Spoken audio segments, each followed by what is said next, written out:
Bien amigos, tal y como habíamos anunciado, tenemos el placer de ser recibidos, ¿verdad? En la casa o en la oficina, no sé, del ingeniero Magín Díaz, director general de impuestos internos, con quien tenemos muchos temas importantes que tratar. Le damos la bienvenida y los buenos días, ingeniero. Bueno, muchas gracias por la invitación y esperando que todos estén bien con sus familias. Gracias, igual. Mire, ingeniero, el impacto de la pandemia de coronavirus tiene varias complicaciones para las recaudaciones. Primero, eh, adiós turismo por ahora. Las remesas se están cayendo y esas son las dos principales fuentes de entrada de divisas al país. Pero hay muchas, la mayor parte de las empresas están paralizadas. Eh, y si bien hay una buena noticia económica que es que se han caído los precios del petróleo, para las recaudaciones eso tiene un impacto negativo. Así que quisiera que comenzáramos eh, con las expectativas que tienen las recaudaciones para este año. Y ya se dijo que se había caído en 8.000 millones de pesos en marzo. Y me imagino que a esta fecha, día 29, usted debe tener una idea del comportamiento de abril. Adelante. Bueno, esta, como tú dijiste, es una crisis muy compleja porque y probablemente casi sin precedentes en la historia económica, o por lo menos en muchas décadas, porque tiene dos componentes. Primero, un shock de oferta, es decir, los gobiernos instruyeron a los países a que paralizaran la actividad económica, comercial, productiva. Entonces cae la actividad productiva del país y comercial. Y, pero también se convierte en un shock de demanda. Bajan los ingresos de las personas, muchos desempleados, baja el turismo, o sea, bajan los ingresos por concepto de divisa. Muchos ciudadanos no van a poder gastar lo que gastaban antes. Entonces, es una tormenta perfecta. Y por eso ya están los datos de marzo, los ingresos cayeron solamente la última semana de marzo porque el toque de queda y las medidas empezaron después del 18, 19 de marzo. Y ya nosotros empezamos a tomar medidas. Entonces, ¿por qué están cayendo los ingresos? Por dos razones. Porque está parada la actividad económica, ha bajado el consumo, pero también por disposiciones de la misma administración tributaria que ha prorrogado o suspendido o ha dejado exento algunos impuestos como el anticipo que había que pagar. Entonces, hay razones de la misma economía, pero hay razones también que están cayendo porque nosotros hemos tomado medidas para aliviar la carga del contribuyente. Yo creo que hacer proyecciones es muy complicado porque hay una incertidumbre muy grande, hay que ver cuándo abre la economía. En abril, obviamente, los ingresos van a ser menores porque este mes se pagaba el impuesto sobre la renta a las empresas, también el anticipo que suspendimos, y por esos dos conceptos, eso representaba casi 20.000 millones de pesos, que en el caso del anticipo, pues ya no se va a recaudar unos 3 o 4 mil millones de pesos, pero en el caso de las empresas que ganaron el año pasado, lo que se le ha dado la facilidad es que lo paguen a partir de mayo en 4 cuotas. O sea que una parte se va a ir recuperando. Como yo he dicho, ahora no es importante cuánto es la meta de recaudaciones, sino sobrepasar esta crisis lo mejor posible. Sin embargo, ingeniero, esta situación que está viviendo el país y cómo ha afectado en materia de recaudación tanto en marzo como muy probablemente este mes de abril y el próximo mes de mayo, esto va a impactar el plan o la programación de recaudación que se tenía para este año 2020. ¿Tiene usted algún estimado de cuál puede ser el impacto para el año en materia de recaudación y cómo va a afectar esto el tema presupuestario? Esto tendrá que implicar una readecuación del presupuesto general, del presupuesto del Estado Dominicano. Sí, sin duda va a afectar, están cayendo los ingresos no solo aquí, sino en todos los países del mundo. Yo no me quiero aventurar a decir cifras para el año porque no es lo mismo que la actividad económica reinicie a fines de mayo o a mitad de mayo que reinicie en agosto.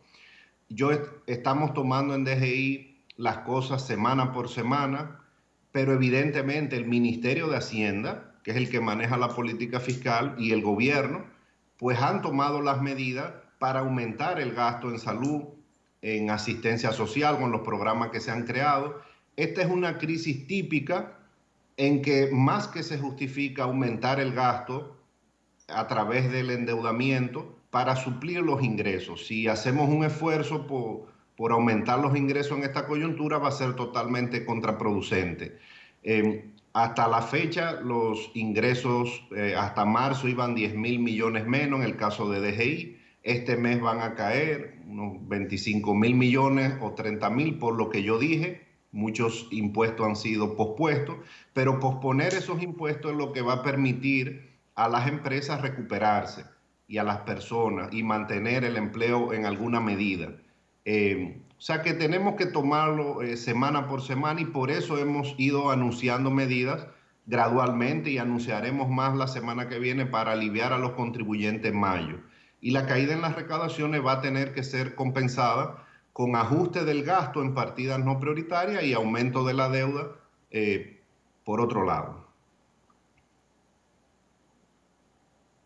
Sí, y por otro lado,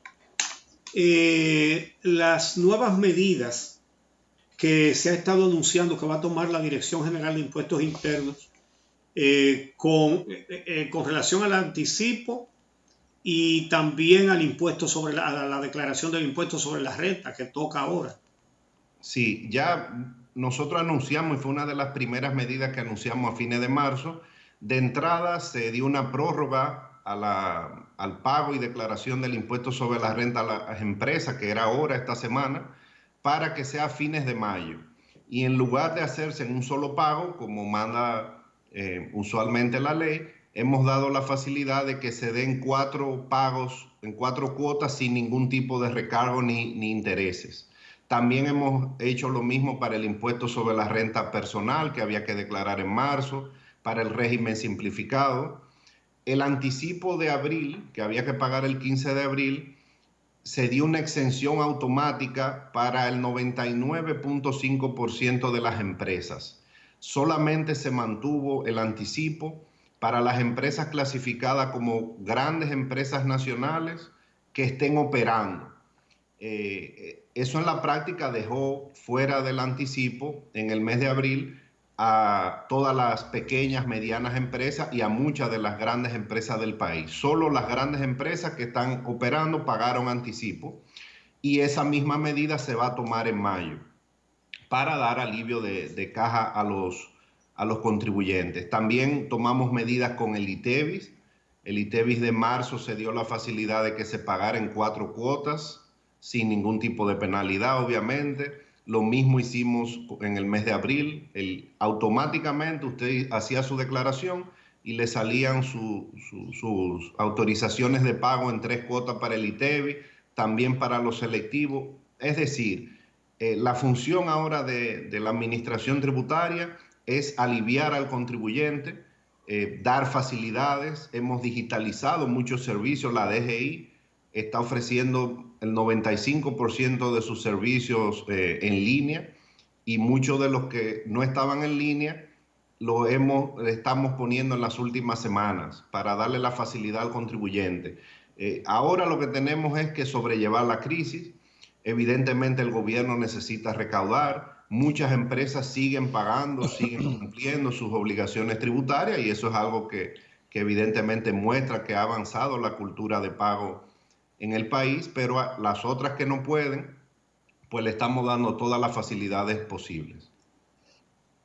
¿Qué facilidades hay, ingeniero, para la micro, pequeña y medianas empresas, sobre todo estas que se acogen al régimen simplificado, así como trabajadores independientes. ¿Qué apoyo, qué facilidades le está dando la Dirección de Impuestos Internos? Bueno, el régimen simplificado que relanzamos el año pasado tenía que ser declarado y pagado en el mes de marzo, por la primera cuota. Ese es un régimen en que solo se hacen 2 o 3 pagos al año. Se dio prórroga para esa declaración y primer pago. Todavía no deben haber unas 15, 20 mil microempresas acogidas. La mayoría todavía no está y por eso se dio la facilidad del anticipo para que beneficie a la mayoría de las pequeñas y medianas empresas. O sea que digamos que hemos tratado de tomar medidas que abarcan a la mayor cantidad de contribuyentes y a la mayor cantidad de impuestos, tomando en consideración que una gran parte de las empresas simplemente no están operando de manera muy reducida. Ingeniero, aquí usted ha descrito las dificultades económicas y particularmente en las recaudaciones que crea la pandemia del COVID-19, pero tenemos una segunda pandemia que está en segundo lugar en muertes y quizás está en segundo lugar en lesión económica al Estado Dominicano. Es la pandemia del Clerén, que ya ha cobrado 121 vidas. Y quisiéramos que usted nos diga cuáles son los efectos económicos, porque esas son bebidas alcohólicas que se venden, que se ingieren y que además de causar muertes, repito, también tienen un componente de evasión de impuestos. Sí, evidentemente esto es una tragedia. Que no es incalculable la pérdida de vidas y además en el tiempo tan corto. Esto es también, como usted dijo, una pandemia en el país.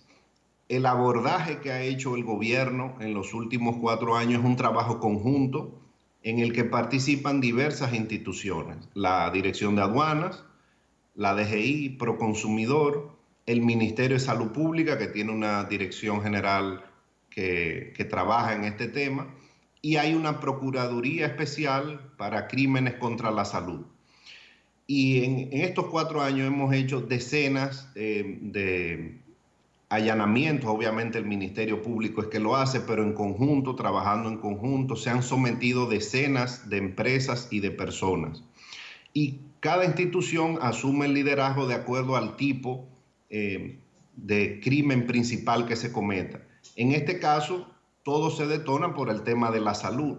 No hay forma de detectar la producción en algunos casos cuando son producidos estos alcoholes en solares, en patios de casa, etc. En el día de ayer fue sometida una persona que producía este Clerén, lo producía en un solar baldío.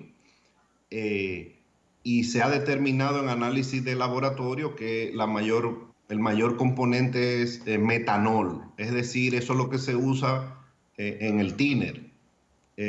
O sea, el que toma eso, inmediatamente pues cae en una crisis de salud y muchos han muerto. Hay un fraude tributario, claramente, y trabajamos en conjunto con la Procuraduría de la Salud. Ahora, lo importante es primero la concientización. Nosotros teníamos una campaña que habíamos iniciado con Proconsumidor, el proyecto de trazabilidad que iba a empezar en estas semanas, que ya está en línea, la maquinaria en las líneas de producción de las principales fábricas del país, para marcar la bebida y que el contribuyente pudiera determinar si una bebida cumplía con los requerimientos con un app en su celular, por ejemplo. Ahora, muy difícil para la DGI detectar ya producción en solares. Y siempre va a haber sectores inescrupulosos que han dicho en esta semana, ¿por qué la DGI no ha dicho nada? Sí, hemos trabajado, claro que sí. Ahora, no es lo mismo cuando el detonante es la muerte de cientos de personas que cuando una empresa hace un fraude de 1.000 millones de pesos en comprobantes fiscales bebiendo bebidas alcohólicas. En ese caso, la DGI toma el liderazgo y ha hecho sometimientos, en algunos casos muy valientes, de sectores que se sentían muy protegidos. Así que este es un trabajo en conjunto, donde las instituciones estamos trabajando. Ayer hubo una reunión con todas esas instituciones, colaborando con la Procuraduría de la Salud, para llevar a la justicia a estas personas, pero el ciudadano nos tiene que ayudar. Esto es un problema no solo en el país, sino en muchos países, porque la carga tributaria del alcohol es muy alta. Eso es algo que habría que repensar tal vez más adelante, y por eso hay mucho contrabando, mucha falsificación, pero la gente tiene que entender que la salud está sobre todas las cosas y que consumir esos productos pues lo puede llevar a la muerte, como este ha sido el caso. Y para eso también hemos diseñado campañas de concientización, que las paramos en medio de la pandemia del COVID, pero las retomaremos en su momento. ¿Cuál es, por otro Bueno, lado, pues ingeniero, cuál es la situación de aquellas personas que tienen algún tipo de deuda tributaria y que tienen que pagar mora, por ejemplo, sobrecargos por este tipo de deuda? ¿Cuál es la situación respecto a estos contribuyentes? No, uno de los avisos que hemos publicado es que se dio una moratoria de 3 meses en el pago de todas las deudas tributarias, aquellos contribuyentes que tenían acuerdos de pago. Y eso está, todos los avisos lo hemos publicado en nuestra página web, en las redes sociales, en los medios de prensa escrita.